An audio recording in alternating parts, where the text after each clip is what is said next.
outside that 6th spot. So this is becoming very close for DKS and Bad Sniper. I mean, they have to just keep playing well. They can't afford to lose anymore. For the other teams, it's very, very much pressure time now, right? Because they're that close. Yeah, I mean, this has to be the transitional game then for the lobby. Can the people in that top 4 hold on? Will the top 8 kind of rise and hit that top 5? I mean, 2 more games to go. This is the one where changes do happen. That bus slices the map almost in half, favoring that south side. Definitely things are going to favor the south side like last time. But this time around, though, let's see how things are going to continue to take shape here. Rocky Real's going to be center point of the bus for the most part as far as popular POIs go, and the sanctuary there. Again, this is it. This is it. Just a couple more rounds in front of us. What's it? This one and then the next one, and we'll be crowning our top placed position teams for moving into Saudi Arabia for that in-person tournament. And who knows what's gonna happen there, right? That's although again, this has been for charity and stuff like that. Like that's pressure. That's where, you know, everyone's going to have to play a lot more serious, and we can expect those games to be very, very interesting. That's where things change up a little bit too, in terms of the paying, in terms of what you can do, and possibly in terms of, you know, the rule sets we'll be watching. Lots of vehicles and repair torches right now, but that might not be the case in a few more months, right? Yeah, literally, it's right around the corner. I do wonder, like, obviously right now we're kind of riding this momentum, right? This big tsunami of a wave coming in that is the Fortnite Zero build. These players, right? This is something I don't think anyone expected to be, you know, having a part in this summer, right? Like, oh, dude, yeah, sure. Maybe some other expectations, but coming in for some Zero build action is definitely gonna be interesting. Kiko gets dropped immediately, this time by Cry and Nox, who were in last place last game. So big turn of events here over at the Conan Crossroads. Yeah, on that 3rd game of the day so far, they did really well and did give Kiko a little bit of a run for his money. They both made it off spawn, but yeah, a lot of these coin flips are starting to happen all the way around. DKS and Bat Sniper usually in positions where they get contested out spawn, get in trouble. I'm bringing like FNCS narratives into this, but it seems like it's happening again with them. And it's a little bit of a lead, but this is the game. This is the duo we really have to focus on, of just keeping everyone behind them and down. They're the ones in the ladder, in the way of everyone getting towards a comfortable spot in the top 5. If they go down, the lobby's happy. If they don't go down, then they will be. Definitely it's going to be going down here. Shots going down on the other side of the map, though. Oh no. See, this is what happens when you try to, you know, prioritize the vehicles over just getting good weapons and stuff like that. You know, it's great to have, but you need a little bit more if you're going to want to survive to the end games. They just get dropped. EMXRR, and of course, Joe Livino looking very solid right now. 2 elims, that's a 6-point swing for them. Huge players that actually need it. MXR finally getting a tank. I guess the 4th try is the charm. They rocking and it looks good. Or I guess 5th try today overall. This is the penultimate game. Then we'll see Abacolo and Camille always taking out one duo towards the mid game and making things a little bit spicy for EU. This time they're going to be rocking in a little bit slow. Cubixmon goes down in the feed. There's dropping here little by little. Pretty significant to the overall player population right now. Definitely things are starting to cut down here as players are realizing, hey man, we gotta get kind of desperate here if we want to make it all the way. DKS though, these are important, very important. Like we just spoke about, DKS and Bad Sniper cannot afford to get eliminated early this time, and finally they're winning their drop quickly here. They have a big advantage in the tank, of course. All right, an advantage all the way towards the mid game, but that's where some tanks can somehow not make it all the way towards the end. It's where a lot of shots get focused on multiple teams. Scram and Hellfire chilling over the bush. As soon as you throw that chug splash down, a lot of people can see exactly where you are, so they will start to move. Looks like everyone right now in this game is just a little bit jittery. Fullbacks and the Rocks are current overall leaders in the tournament. We haven't, this is actually the first time we're seeing them fight in the early game here, and like how their, you know, gameplay, I guess, has been unfolding.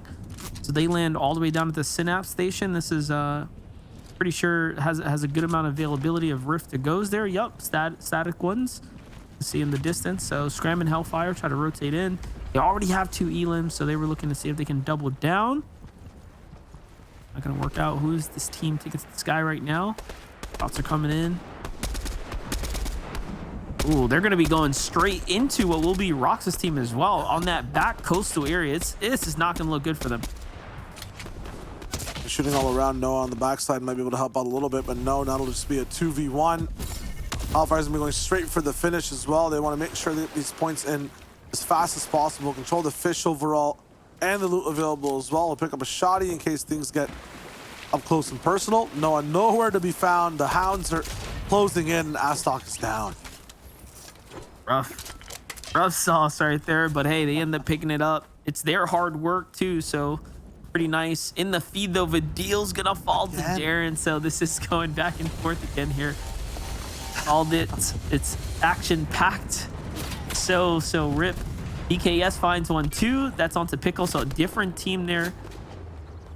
All right. Anas is down to the hands of Scram. Oh man, we're seeing some big blows here happening to teams that need to stay up right now. Noah Riley finds Jaren. Okay, so there's just trades happening all around. Look at Cito trying to survive as well. I believe this street in Coney's where him and Cry did their dance. Right now, they must be crying.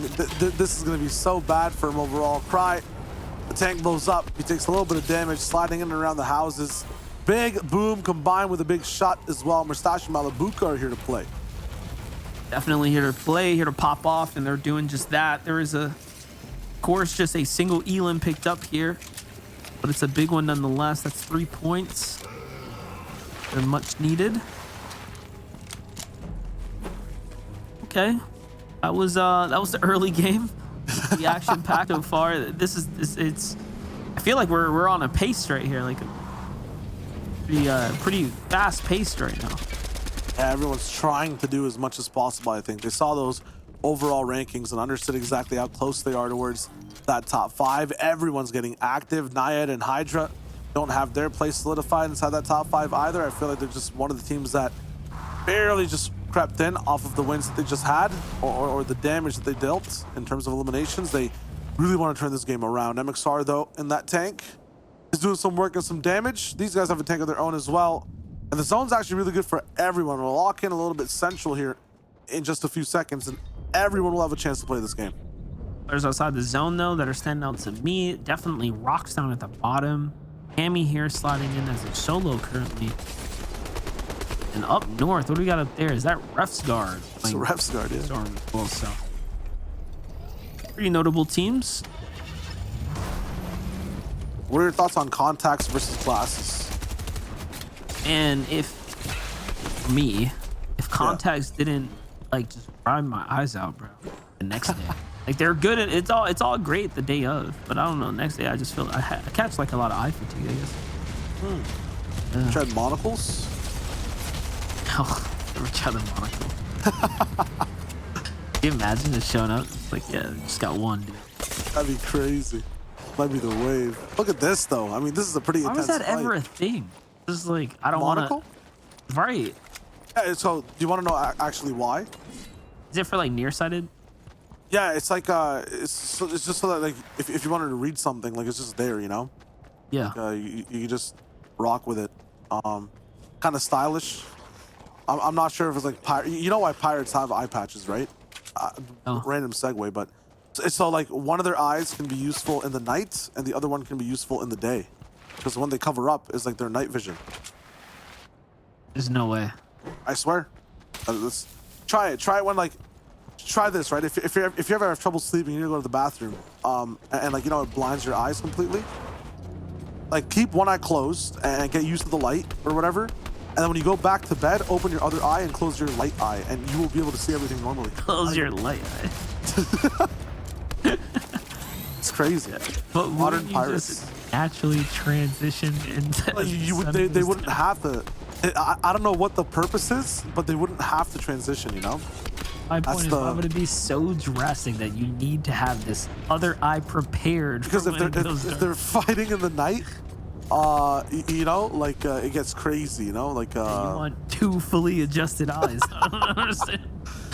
hey man, there's some crazy things happen in the pirate world, you know, classified pirate world. Things we don't know. Shenanigans. We don't Things we understand. don't know. Pirates right now are turning. You're like, they don't get it. What's wrong with these guys? Yeah. Oh no, that's they're why. having that internal discussion amongst themselves. Like, Yeah, wait, what are we these doing? guys? What are they talking? Maybe they're asking themselves, wait, what are we doing? This makes no sense. Oh man. Is that a real fun fact, or did you like just? Oh, I'm serious. I've known this fact for like time. I've read that like pirates cover one eye because like I'm honestly not even sure if it's pirates or like just people with eye patches, but it might be pirates. See, now you're making me question what I know. This is crazy. I I need an eye patch for my brain. No, you're right. I mean, I googled it. It's so your eye is perpetually left in a dark adapted state. Yeah. Wow, that is insane. That's pretty cool. Cool. I like that. I need to get me an iPad just to have. I think it might be the wave, but you lose depth perception. So You never know when it's gonna come in handy. The old monocle. yeah, that's actually very too. How often do you do your contacts versus your glasses? You want to know something, and no one knows this. This is the Shy Asia reveal. Style? Glasses are not prescription. Huh? Yeah. I almost have like perfect eyesight, so I just wear them for the style. Hides the eye bags. It's very nice tech. Yeah, no, I feel that. That's another reason why normally when I do shows, I'm like, I could totally wear contacts like this. I feel comfortable. But I will look like a zombie in like the 8th I just year look of cooler. Yeah. Yeah. Look cooler. rock the glasses. About Shape the perception. face. Yeah. Oh man, They say glasses make you look smart. that is actually true. Like sure why that subconsciously. is. Subconsciously, just believe it. So what you're saying is if I put on like 6 pairs of glasses on top of each other, I could You need a monocle. That's the thing. and a monocle. monocle on one side, eye patch on the other. You have the full tech. And You bring can back actually the, see everything. You can see the truth. bring back the chain connected to the wallet hanging out the back pocket. Okay. I think people still do that nowadays now. Oh, is that back fashion? Yeah. They don't want it. I think it's for like theft purposes. You know how it goes. Secure the bag. Like MXR is securing the bag in this tank. Trying to do that. Scram and not Hellfire don't realize there's trouble on the horizon there. Players sitting inside the bush here. For Blaster, it looks like he's lost his teammate. Out to the hands of Analyst and Nikov, who are at 0 eliminations right now. No, Kuro. Where is Kuro? Way behind, on the mountain, actually. In a wide angled play here against Analyst and Nikov. Very bold play, though, going toe-to-toe against this tank right now. Running out of cover slowly, surely.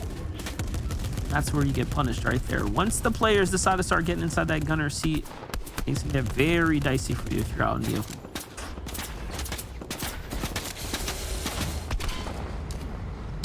I've always wondered why they say things get dicey. Is it like the dicey type of roll, like when you roll a dice, or is it like a dicey type of when you're dicing meats? No, like the casualties of a dice game. Just There's casualties in a dice game. oh, you don't want to know. You don't want things to get dicey for you at the dice game. I swear it is. I think that's where it comes from there. It's not too- Okay, interesting. I was like, oh, you're gonna roll a 1. The life is over, you know. Oh, it's more like, I guess, legal Yeah, gambling true. in Yeah, okay. alleyways. I said dice. Yeah, your knees roll a 1 if you know what I mean. Okay. Yes, exactly. I see what you're talking about. Makes a lot more sense. You don't want to be the casualty of the dice game. Yeah. Oh, shit. Different times, man. Yeah. Truly is. Truly. This is tough. Well, remember, once again, DKS Bad Sniper need this game to be locking in. Need this to be a good one for them as they keep rolling. It's this game and then one more, and then it's wraps for these guys. So they got to be very careful. Yeah, I don't have Twitch chat open, but I'm gonna open. I just wonder if anyone ever had anything interesting to say. with the discussions we've had. Now's the time for feedback, guys. Appreciate you all. May not be read out loud, but I'll see. Getting into things though, let's see it. EMXRR, right? Up at 4 eliminations. We're approaching this end game. Things are starting to cook up here now. Zone though, half in the water. This is a rough one. We've seen a bit of these island plays come in. Oh, that's nice. I'm also liking that, like, you know, amongst all these shots, explosions, and just toon violence, we've got Camp Cuddle in everyone's map. Just some love in the air as well, you know? It's nice. Definitely pretty solid here. Feel the vibes over at the Camp Cuddle. Players getting dropped though, they're not hearing it.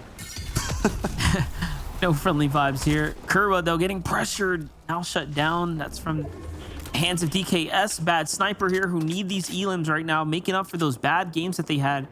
DKS is fallen now to Stenmo and Lushi once again staying up alive and consistent. Remember, this is a team that's well within that top 3. No limbs this time around, but it is placement points. It's another end game. Going steady will definitely win the race here. Looking back at it now as well, like getting 10 elimination games, that's pretty substantial. Like that's about a quarter of the lobby. Like that's a lot. Like yeah, really think about it. And look at this, Noah, Riley, and Vidil. Just that's already at 10 more players left roughly in the lobby here.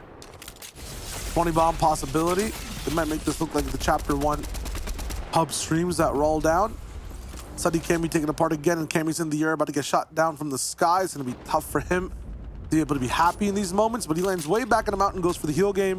Vidil has been taken down, I think, like 19 times in this game and spawned back as a different beast each time. This one's looking to win the game. Going through his forms of evolution here, now approaching the final forms. It's sniper in hand as well. They're just holding on to this little piece of land. How to let it go, buddy. Gotta start moving on in. Cammy though plays from the storm deep inside there. There's a lot of loot sitting in the back. Just trying to go ahead and capitalize off of that. Keep in mind, he has already burned through one of his rift to goes as well. That desperate attempt to escape the hands of Noah and Vidil here. Ooh, yeah, ooh. Look at this. I don't know who that guy is in the air, but he's got the moves. Definitely strafing up there. Bad sniper just fell to the hands of Lucy as well.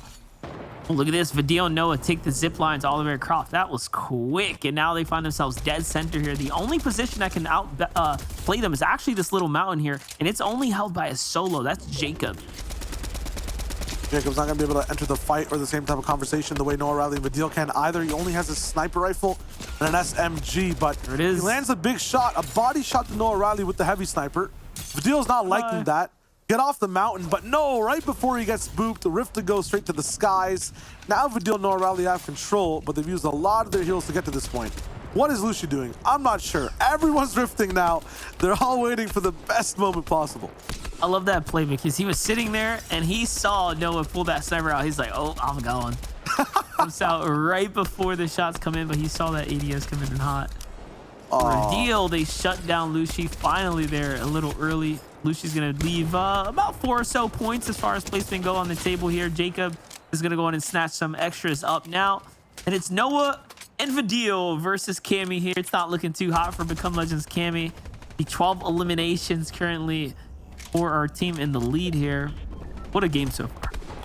Yeah, even if Cammy has builds, even if they just give him max mats, I mean, I feel like this is gonna be a tough one for him to win. Noah Riley, Vidil, the onslaught of aggression. They're not going to be able to find him just yet, but I think Noah Riley knows exactly where he's going to be now.